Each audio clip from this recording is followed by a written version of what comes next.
we will, let's take a slightly higher perspective, a bird's eye view of the economy first, and understand from you, as the head of this multi-diversified, storied conglomerate, what is your sense of where the Indian economy is heading? We are calling it the India moment, but there are serious headwinds across sectors, across the global economy. Where do you, as the Tata Group chairman, see the Indian economy heading?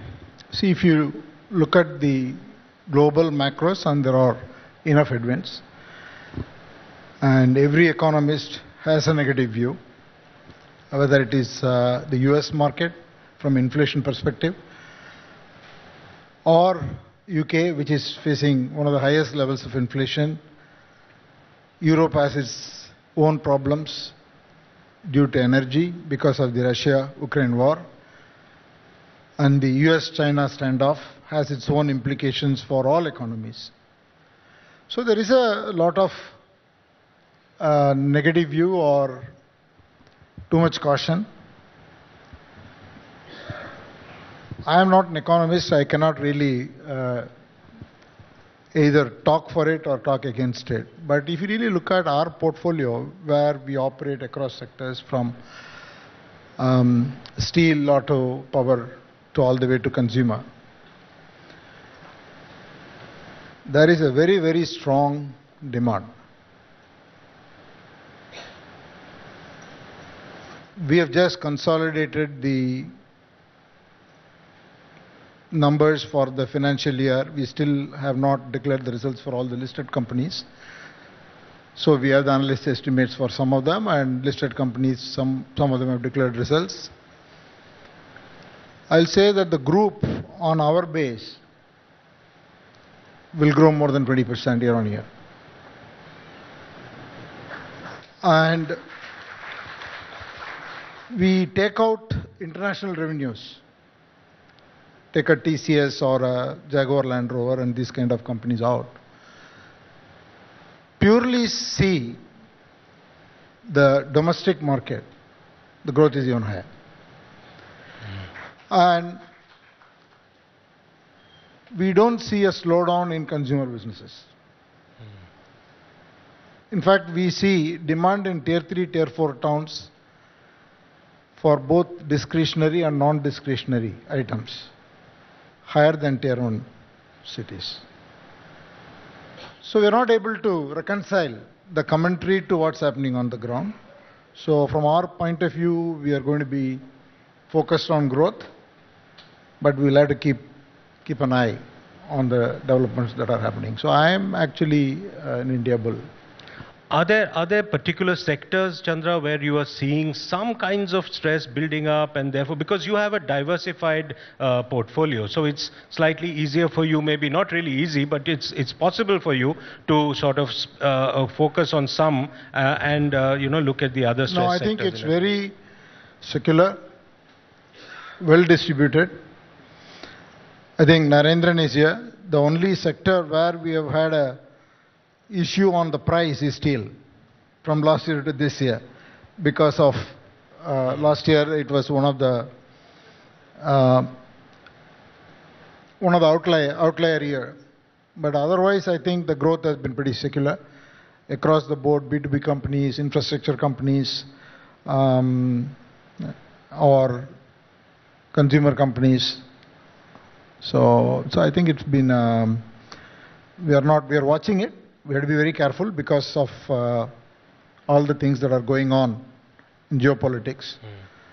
But India is quite strong.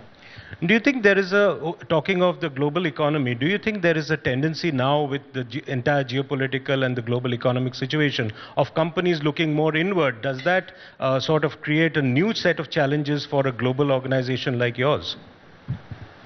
It's not a challenge, it's an opportunity. We are tripling down in India. So our focus is predominantly India, but some of the businesses we are building are for the global market out of India. Right. The same IT services model, we are trying to use the same paradigm, but some of the new sectors we are getting in, which will be totally India-based, but it will be for the global market. Could you tell us a little more about the new sectors? I think one of them we've just seen some action in, and you're pretty bullish on in the semiconductor So we are doing 5 new sectors. I think 2 of them, all of you know. One is Air India, which is a big bet, and we have thought about it, and we are going on scale. So we believe that we have to make the right investments, and so we are scaling up fairly quickly. Second is, we believe the Indian consumer market has to be pure omni-channel. It's not a pure online market or an offline market. So we are putting together the omni-channel with our app. So that's the second. Then we have gotten into precision manufacturing, but we'll do an entire vertical integration in the coming years. Start with manufacturing, then we'll get into assembly and packaging. Then the next stage will be semiconductor testing, then fabless. We will do the design, and then we'll get into the fab. So that's the stage, that's the level, that's the stages of integration we'll go through, but probably not over a very long period, probably in a shorter cycle. So the fab plan is very much now on, and obviously. But it will take time, because we'll go through the sequence. Sequence, because it's a very big investment. So we've got to make sure that we are doing the right thing, and we are investing in the right node. And before that, we have our own architecture. We will have our own electronic architecture, say for example automobile, and for other sectors we are operating in. Then we have also created a networking company, which is a 5G, 6G and beyond stack. So that actually is ready for commercialization. We'll launch it. And then we are putting a battery. So a battery plant, we're putting 2 battery plants of 25 gigawatts each, one in India, one in Europe. So these are the 5 big sectors we are betting on. But these are all for, except the app, everything else will be for global markets. That's right. You in fact had told us when we met you earlier for the magazine that you are transforming existing businesses and then setting up new ones as well. So it's a mix of the current, re-energizing the current crop and getting into new businesses. What kind of portfolio balance are you looking at between new businesses and what you're doing with the older ones? So we are doing the right thing. We're not trying to balance anything artificially. So from our point of view, all our businesses have to do massive transformation on 4 dimensions. One is AI. I'm pretty sure Nandan covered a lot of AI. So there is going to be a huge impact of AI. So every company has to do the transition, whether it's B2B or B2C. Second is energy transition. Third is supply chain transition. Fourth is talent transition. So this is happening in all companies, whether it is steel, whether it is automobile. In fact, automobile is very visible. We have pivoted to electric vehicles. Commercial vehicles also, we've gone through electric. We've gone to electric buses, hydrogen buses. We already produced the first set of hydrogen buses, but still the economics has to work out in some of these technologies.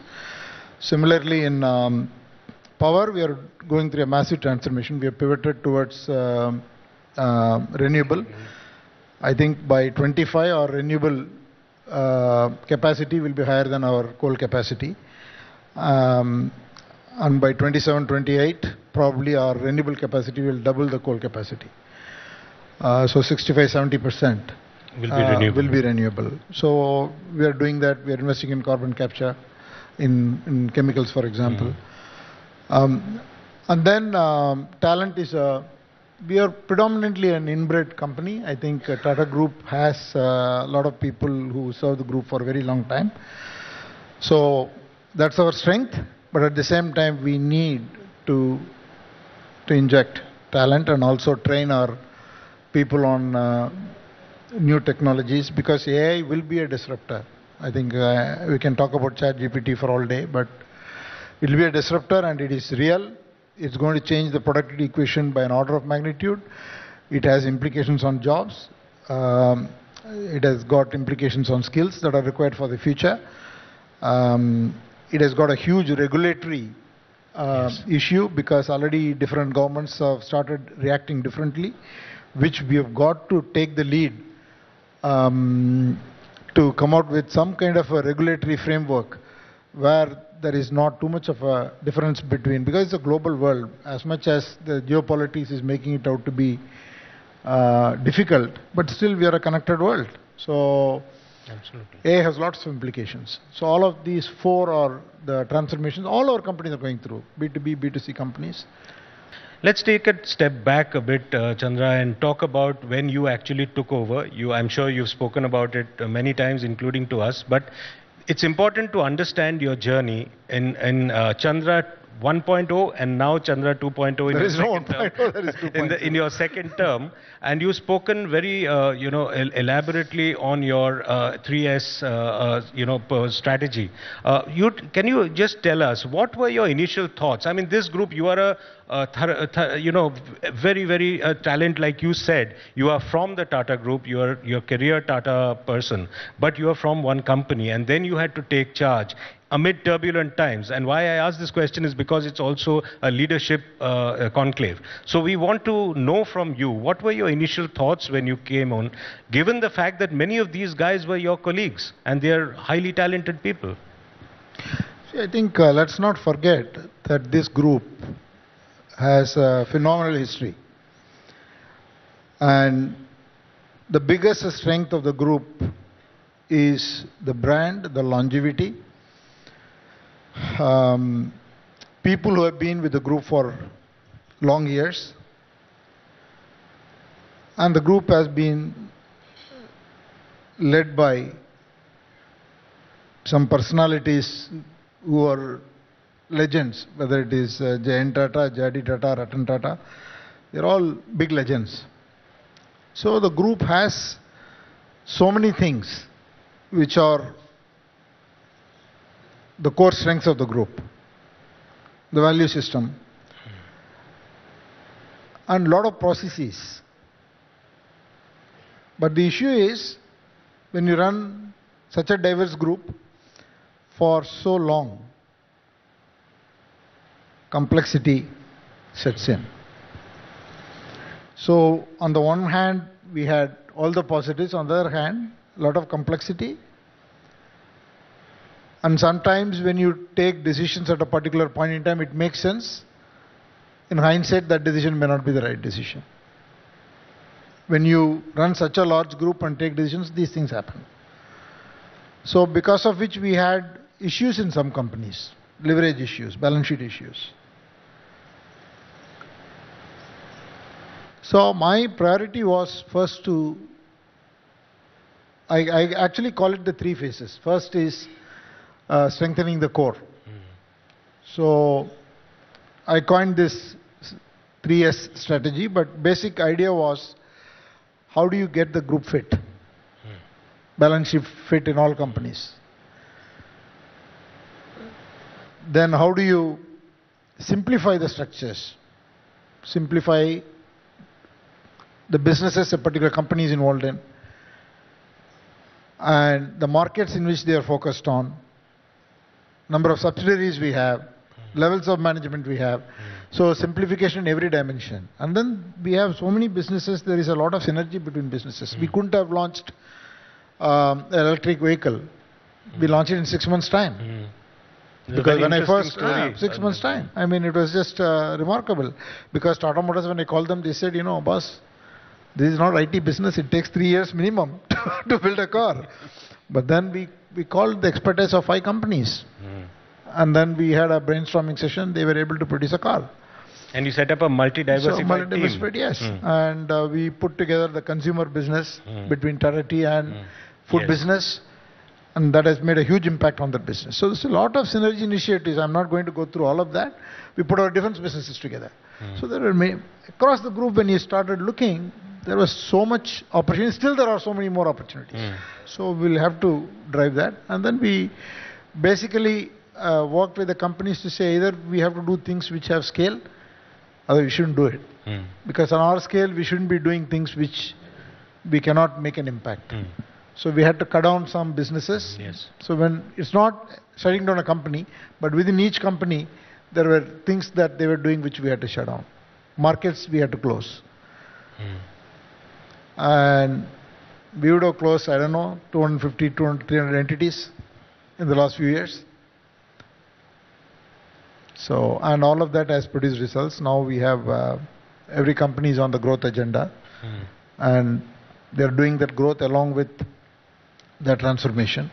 And the market So, seems to have really given a 2 thumbs up to this strategy, it seems, because your market cap since you took over and I think it's market cap will follow. We cannot work for market cap, and we just need to work for but cash it is the flows barometer and of how the investors... No, but it will come if you start focusing on That's products, service, revenues, customers, cash flows.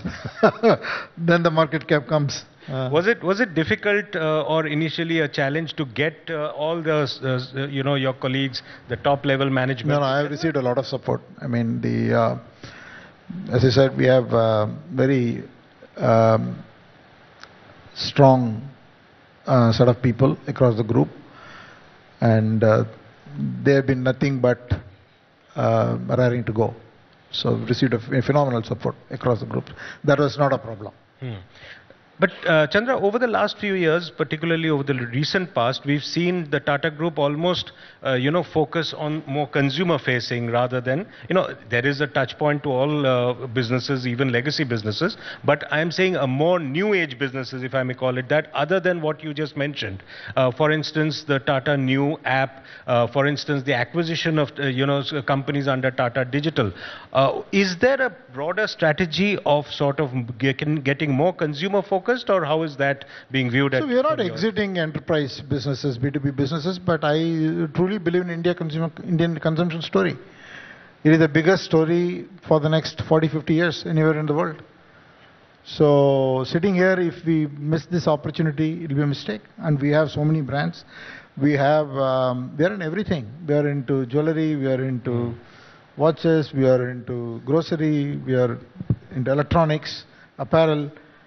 Even power distribution. You take a state of Odisha, we kind of distribute power to every home. So there is a Tata person going into every home every month. So Indian consumption story is very strong. Air India is a big opportunity. So we will invest in Indian consumer story, but it's just that we have to scale, and we got to. Many are listed companies, so we got to do it in a particular way. We're not starting afresh. So how do we integrate all these companies through a digital app, etc. has to be well thought through. The value promotion has to be well thought through. We are coming up with a group-wide loyalty, and it will be open architecture. It's not that it will be only for Tata Group companies. At some point in time, we will open it up once we prove the model. Tell us a little bit about the, one of your biggest bets, which is Air India. And we know that, the government itself was quite happy to have it handed over finally to the Tatas, because many earlier failed attempts, later they finally managed to give it to the Tatas. How did that thought come about, and what were the challenges you faced along the way? And then I'll ask you about the way forward for that. Challenges in what? Doing what? In terms of the acquisition itself. See, the acquisition is basically there were a few prerequisites from our point of view. So once the bid process started, once we knew that government is going to divest 100%, and then the government was going to restructure the balance sheet, then we felt comfortable, because we knew there will be challenges, and there are lots of challenges, because we have to fix a lot of things. But the good thing is 1 billion people want Air India to succeed. Everyone in this country is rooting for Air India. You can't have a better tailwind than that. Now, the other point, Chandra, is that in the acquisition of some of these digital assets which you did, 1mg, CureFit, etc., you have acquired these companies with entrepreneurs who have actually built them. And Tata is a very storied group which is got a huge legacy. Come on. No, I'm just trying to tell you that how have you managed to get them on board and make them a part of the Tata group? I mean, everybody loves the Tata group, yes, I think but these are different people. I think they are fine talent. I mean, you take a Hari Menon or a Vipul in Big Basket, they are the best, one of the best leaders you can find ever, anywhere. So our we are fine. We're fine to work with them. We've integrated them in the company, and they see they have the freedom to run the operation, but at the same time they see the larger picture. So it's fine. Similarly, Prashant does a great job in 1MG, and that's fine. So and they are now totally integrated with the whole yeah, Tata culture and the people and everything. That's what, it's a question of the culture integration also, when you have acquisitions of this sort, which are not difficult, not difficult. Now, what would be the 2 or 3 key areas, Chandra, which you will want to focus on in your next second in this new term? I mean, of course, carrying forward what you've already built. I think we just have to deliver what we are committed to. That's all. So in these 4-5 we have areas. to deliver Air India. We got to deliver transition to electric mobility. We made a bet, and we have done incredibly well. We own 80% of the market in a very short span of time. And Tata Motors, Tata Motors electric vehicles. We have got 10 launches planned. So we can't fall behind in the launches. Every product has to be good, quality has to be good, customer experience good. So as we launch new, we are still launching the cars with the technologies we have. But the cars that will come in 25, we are completely remapping the technology. There is no reason for Indian cars to have lesser technology than the very best in the world. You in fact had told us a very interesting story about the number of cars you used to see on your... I used to drive from here to Lonavala, and my wife used to sit next to me and count the cars. There will be no Tata cars. She will say, do something. I can't see any Tata cars. And now you see every other car is a Tata car. We can see them on the road. And that's been a dramatic transformation. It's very good actually. Feels very good, and all these people will say the same thing. So see, I mean, managers work hard, teams work hard. They need success, then it creates more energy, and it leads to more innovation, more aspiration. That's what is happening. What are the key in areas of innovation you think you have done in this this period? See, it's not me actually. Every company is innovating. For example, you take Tata Steel. Tata Steel is doing a lot of materials research.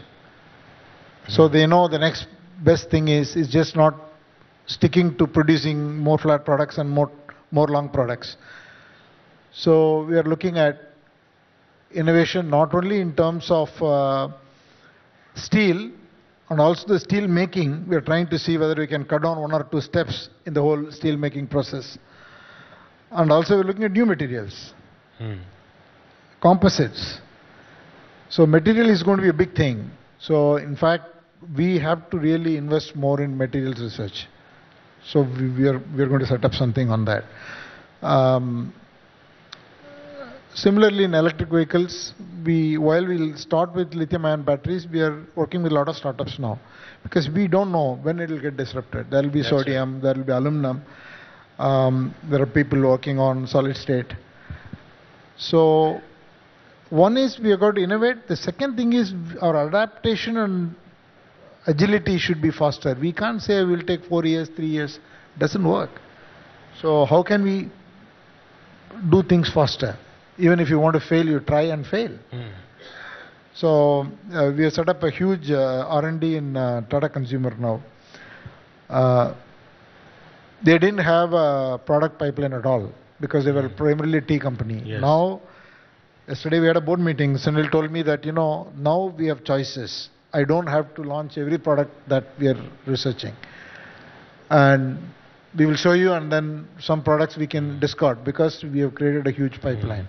And it's truly an FMCG company FMCG company, and we're getting into proteins in a big way, wellness in a big way, and a lot of business model changes in Indian hotels. Indian hotels was primarily focused on hard hotels. Now the whole Ama, Cumin is scaling big time. And we have created one asset heavy model, one asset light model. So we're going for scale. Ginger we should have 1,000 hotels, Ginger alone. That's the opportunity in India. So we have just put the focus in India. Let's get every Indian city, if you're flying, see if you want to fly to every Indian city, we should also have a hotel. Absolutely.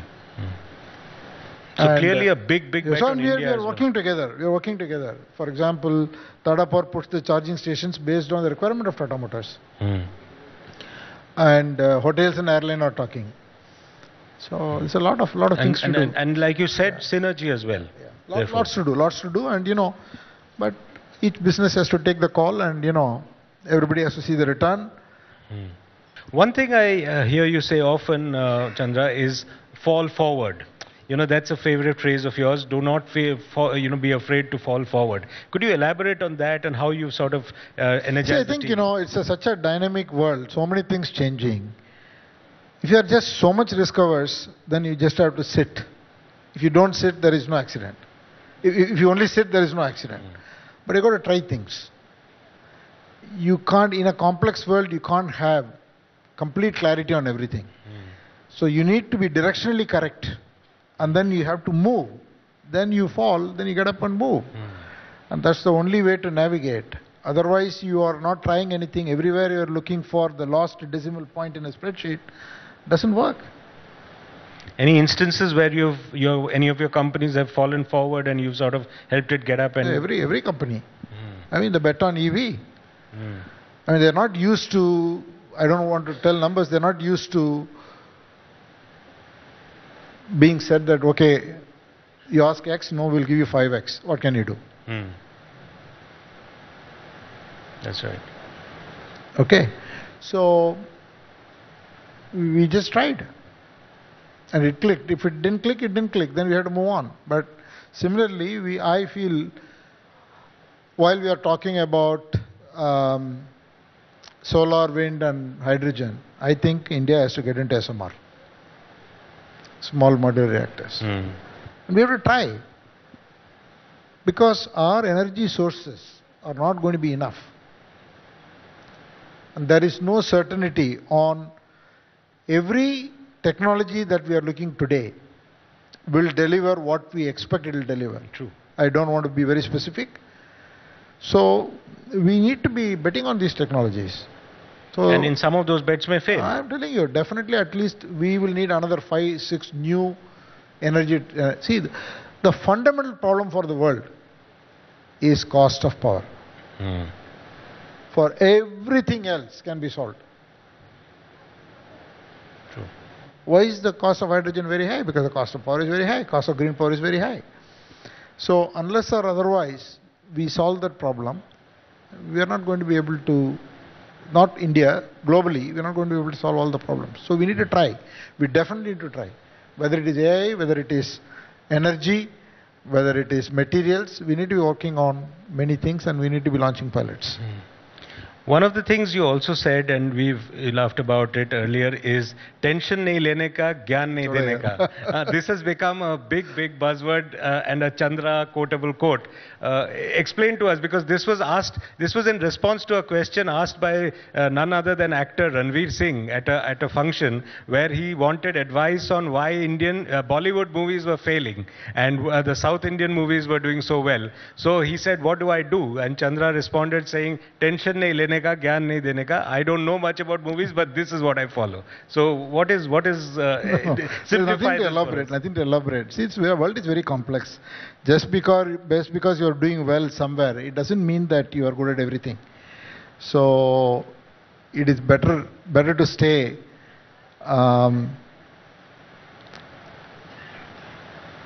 where you are good at, and where you don't know, it's better not to speak.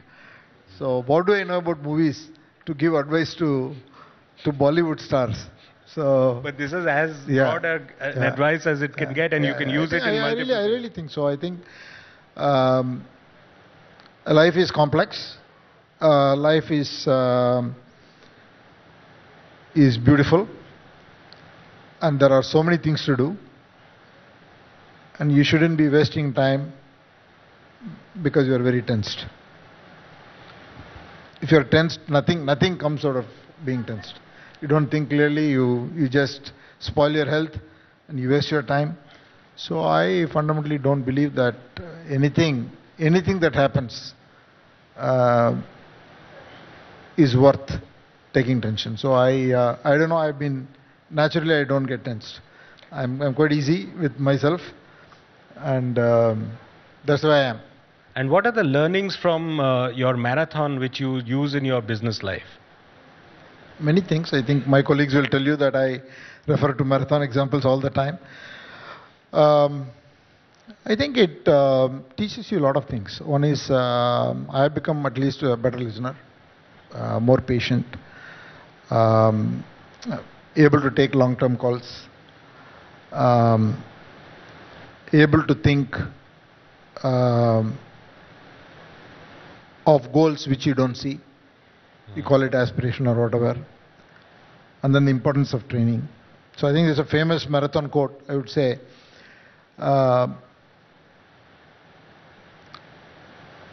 don't think about winning, or don't think about winning the race. Think about training to prepare to win the race. So the most important thing is the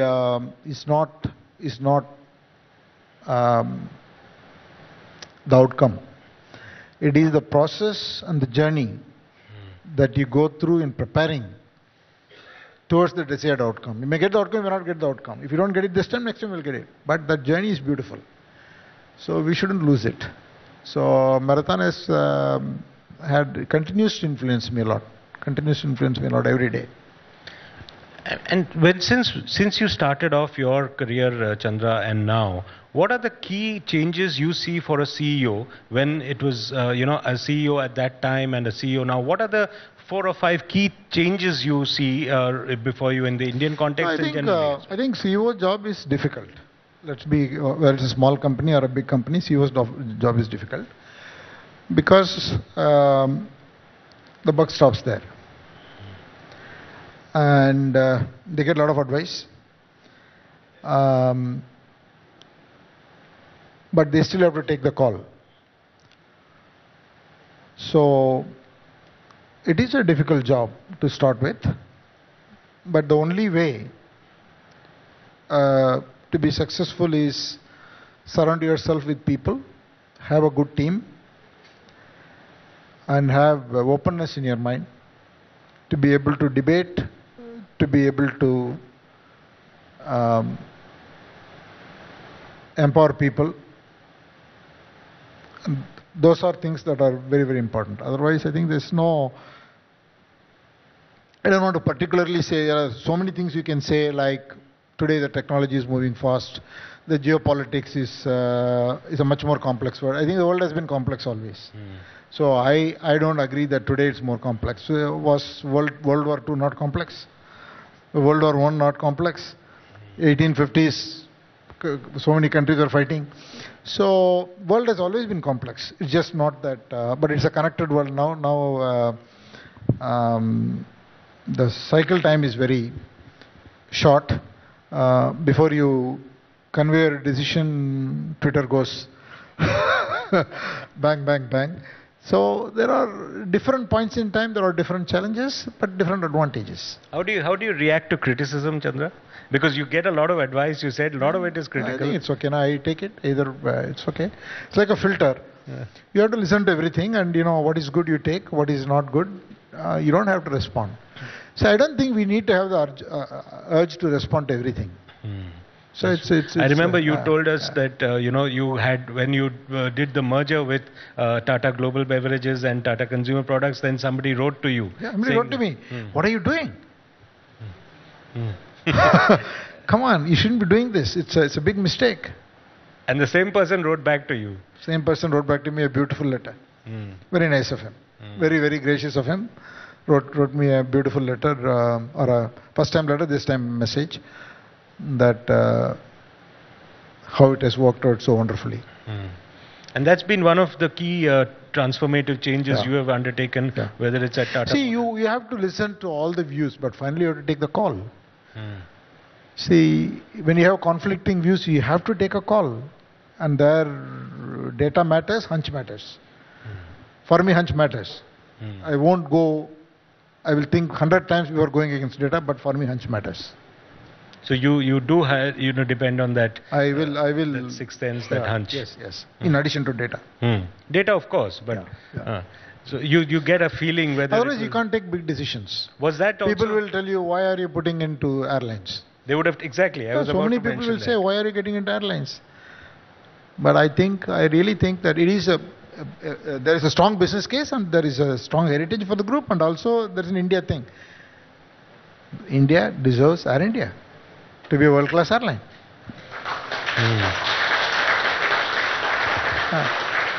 And it's the perfect timing as well, because timing is there, market is there, and why should people from here go somewhere else and sit in the lounge for 6 hours? There's no reason. And there is demand. So yeah, there are execution challenges, but we just have to move. We just have to make it happen. I mean, you've also, one of the key elements of your tenure, Chandra, has been acquisitions as well, big and small. Biggest one, of course, one of the biggest, Air India, and there will be others as well. Would this be one of the guiding things in your thing, or it would be, as is, a mix of both organic and inorganic? So it will be both, actually. I mean, Tata Steel has done 3-4 acquisitions. We did Bhushan, we did Neelanchal, we did Usha Martin, we did quite a few. And we have done it in consumer companies, we have done it in the digital companies. So I think we will do what is right. Where it is organic, we'll go organic. Where there is an opportunity for inorganic, we will definitely lap it up. Even in our manufacturing semiconductor journey, we are looking at a few acquisitions. It will be a few acquisitions that will be done. It's required. And overall investment pipeline is massive as well. Yeah. I mean, your investment plan, much of it will also go in the Fab project? Across projects. Across projects. And overall global, what would be the sort of global, and you said that India is predominantly India. I would say our investment for the next 5 years, 70% will be India. 70% of the next 5 years investments will be in India. Our capital investments is 60% to 70% India. And this would be, the total amount is about 150 billion. No, 90 billion. 90 billion, yeah, 90 billion. Out of that, 70% will be in India. Around 70 billion will be India. That's a significant amount. And, do you then, therefore, obviously you are seeing green shoots of investments coming despite, in terms of, whatever is being said, that there is not enough investments happening despite the government's push towards, capital expenditure. You subscribe to the view that there are green shoots of investment? See, because all this is happening now. See, India, for example, take renewable energy. I hope I'm not wrong. India is probably the only country where the entire renewable energy needs will go to growth. So because most of the energy we have is, what we have is probably not even 1/3 of what we need by 2050. Or 2047. If you look at it, most of the energy that is required is all to be built. Every other place, the old energy has to be replaced with renewable energy. So it's it's a problematic. For us, all the energy we do will all go towards growth. So there is so much growth opportunity. But we just have to every time worry about the business case, worry about the returns, because these are big projects, and you put $2 billion and take an impairment of 1 billion, you lose your right to make the next investment. Right? Everybody will pounce on you. So while there is a lot of opportunity, but we just need to be very, very clear about returns. And if we can't produce returns, we can't invest. So we have to calibrate. Every project, we have to go through the lens carefully. Big or small? Big or small.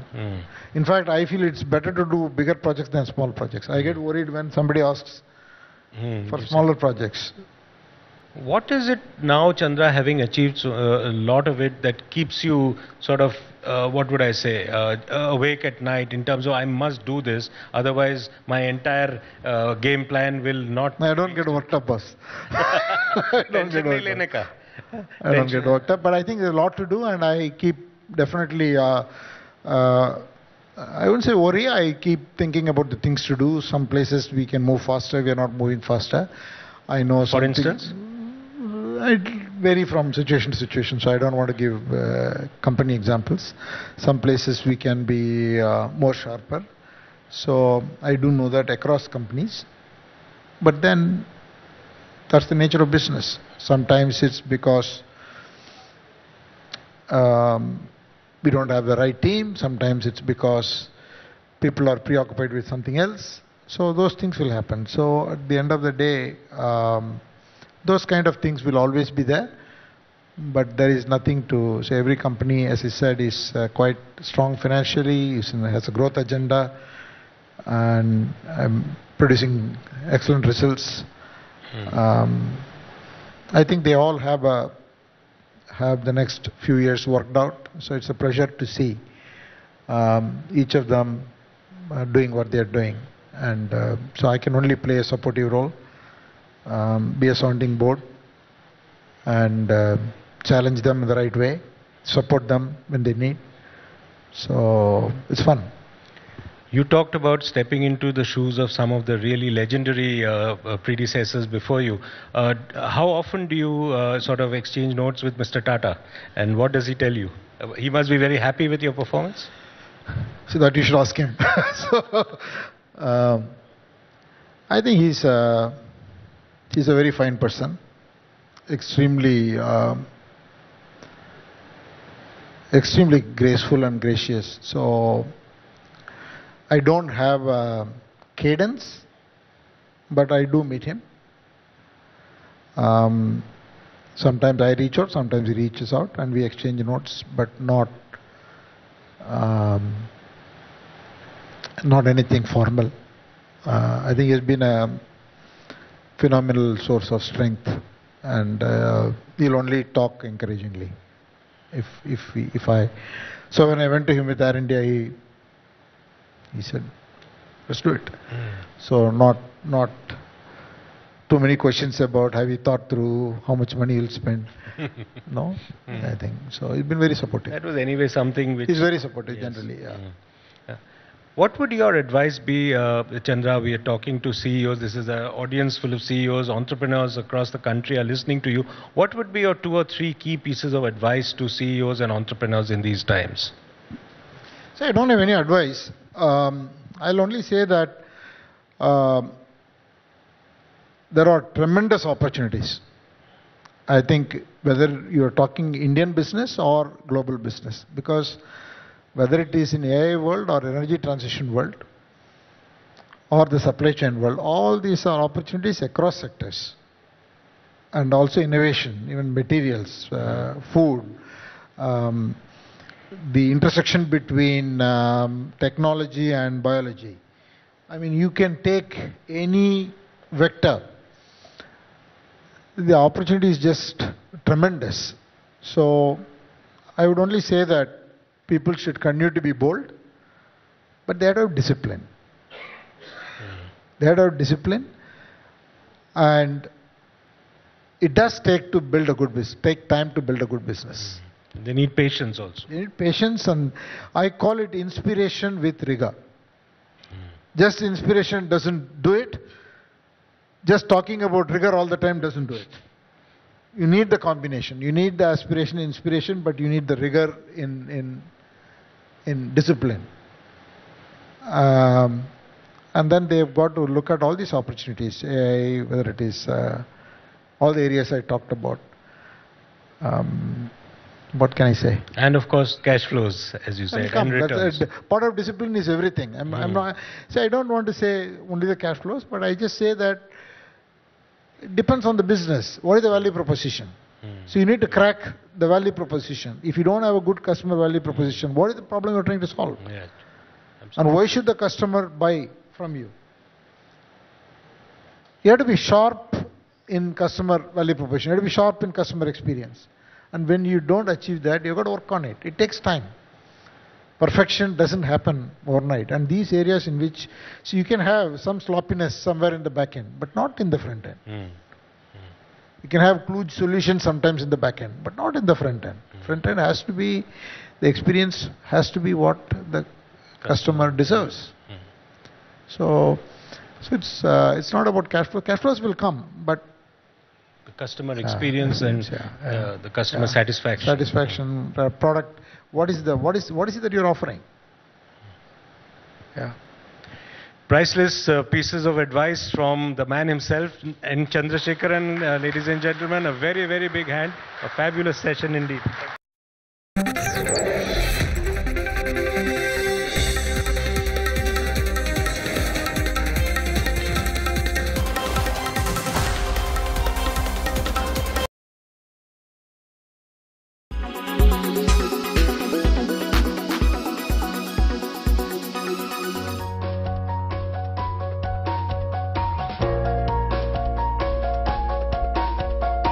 If you visit the Maharani Hospital in Jagdalpur, you cannot miss this tea shop located right outside.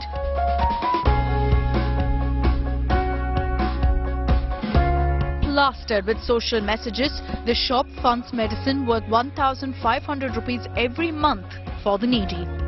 Jaiswal also provides milk and hot water to pregnant women free of cost. सन 2016 से मैं कोई doctor के माध्यम से मैं जो गरीब असहाय और बेसहारा जिनका कोई नहीं है उनके लिए मैं दवा निःशुल्क देने का प्रयास किया और मैं शुरू से देता चला आ रहा हूँ और जिससे बहुत से जो गरीब गांव से आते हैं जिनका कोई नहीं है, जिसे बहुत लाचार बेबस है, उनके पास पैसे नहीं है, गर्म पानी के लिए नहीं है, दूध के लिए नहीं है, तो मैं उनका ये सब भी योगदान करता हूँ. Ashok Jaiswal was given the nickname Doctor by his grandmother, and his good deeds have done full justice to his popular nickname Dr. Chaiwala. मेरा नाम डॉक्टर मेरे नानी के द्वारा रखा गया था. ये तो यहाँ पे आकर कुछ लोगों ने बोला कि आप अस्पताल के नाम यहाँ पे है इसलिए आपका नाम डॉक्टर रखा गया. ऐसा कुछ नहीं है. मेरा नाम मेरे नानी के द्वारा रखा गया था शुरू से ही. His customers come from across the city as they know they're drinking tea for a cause. गरीबों की मदद करते हैं, जरूरतमंद लोगों को दवाई भी ये दिलाते हैं, बिना कॉस्ट के दवाई दिलवाते हैं. शुरू से ही इनको हम लोग सब डॉक्टर साहब ही बुला के पुकारते हैं, इसीलिए वो फेमस हो गए डॉक्टर साहब के नाम से. The question on everyone's mind: how does Dr. Chaiwala afford to do charity? अगर इंसान चाहे करे हेल्प करने की तो कर सकता है. अगर आप महीने में 40,000 कमा रहे हो तो आप 5,000 भी दे सकते हो. बस इच्छा होनी चाहिए. Bureau Report, India Today.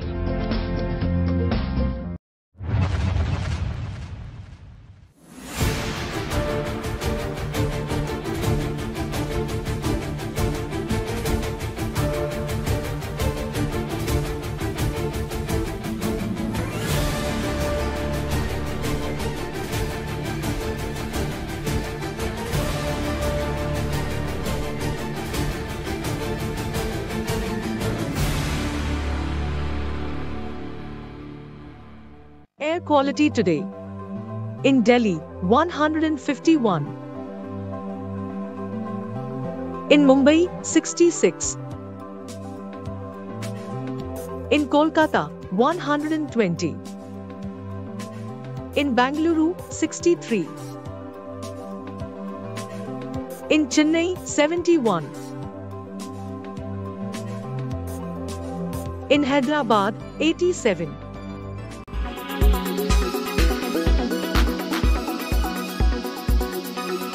Why does this happen? Let me tell you the science behind it.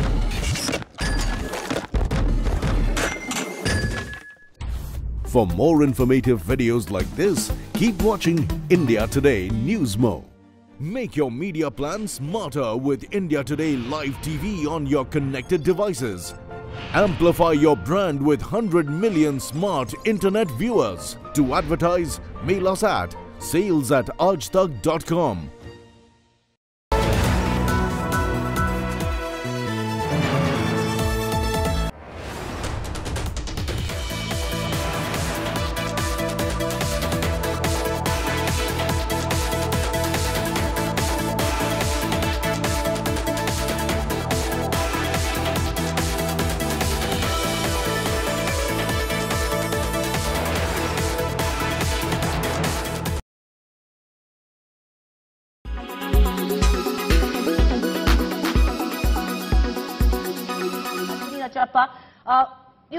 I want to ask you one question, which is the role of the IOA and PT Usha for her to come and suggest that this is indiscipline, that this is an insult to the country and the image that we have abroad. Because I'm sure you just heard Bajrang himself, where he comes out and says, for 3 months they've been repeatedly going to the IOA.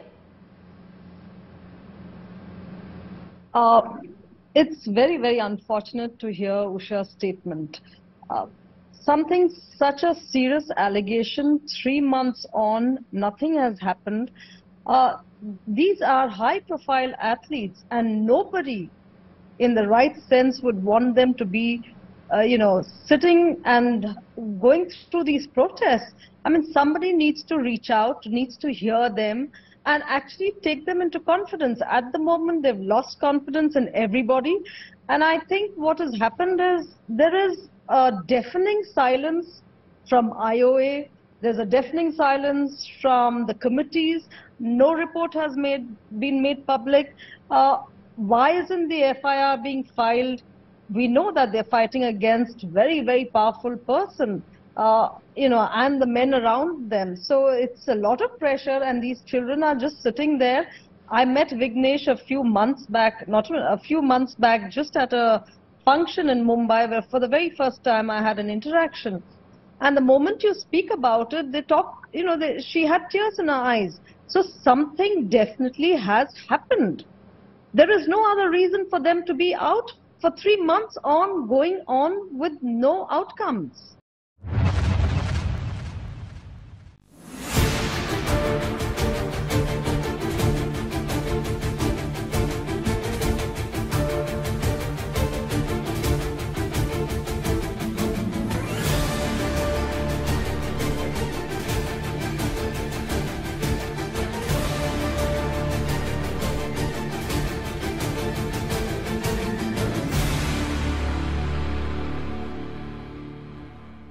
These latest forecasts by you and several of the other firms as well, what we are given to understand is that the 10% plus hike could be on the cards. Now this sounds good, and this could be perhaps 2 years in a row when we would see double-digit hikes as well.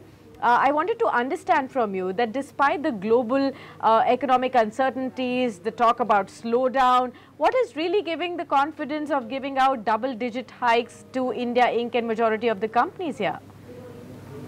Sure. No. Firstly, thanks for having me on the show.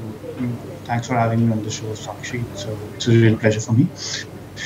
You're right. I think when we look at the current scenario, there's a lot of volatility that we see across the globe, and it's only then natural to have concerns when you read that firms are projecting a double-digit increase, and that too for the second year in a row. I think the way to think about it is in 2 ways. One is that there's an absolute number of 10%. And then the reality is that this 10% is made up of industry groups that are fairly heterogeneous. So when we look at the India story, the India 10% number, on one side you have the entire technology space, which is very much dependent and connected to the happenings across the globe, especially in US and UK markets. And then you also have the local industries driven predominantly by local demand in spaces such as FMCG, manufacturing, and so on and so forth. Yeah. So what we are seeing is that when we look at the technology sector, especially in technology product organizations, there is a direct impact of the slowdown in US and other developed economies, and which is where, as compared to last year, while the number 10% does seem high, it is definitely 15 to 20% lower than the number that we had projected for these same industries in 2022 and also in 2021. Okay. Having said that, if we then look at the local industries, local sectors such as FMCG, if we look at manufacturing, that is where we actually see a higher increase as compared to last year, and which is where the balancing act of putting both of these pieces together is where we end up at a 10%.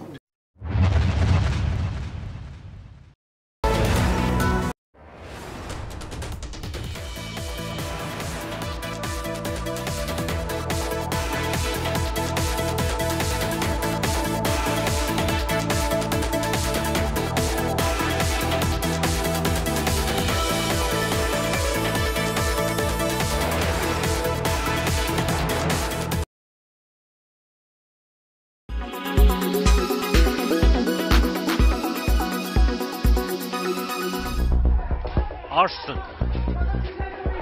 stone pelting, police held captive.